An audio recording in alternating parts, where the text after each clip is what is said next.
रुग्णालयात पोहोचताच सैफ अली खाननं स्वतःची ओळख सांगितली। मैं सैफ अली खान हूं, जल्दी स्ट्रेचर लाव, असं सैफ म्हणाला। रिक्षा चालकाची माहिती।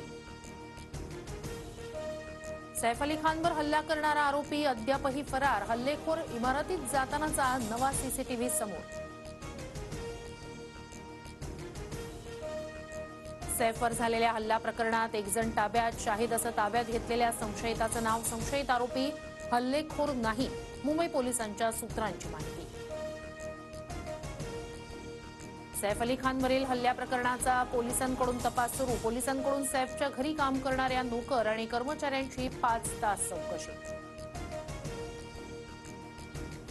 सैफवरील चाकू हल्ल्याप्रकरणी पोलिसांकडे बरेच धागेदोरे आहेत। पोलीस लवकरच कारवाई पूर्ण करतील।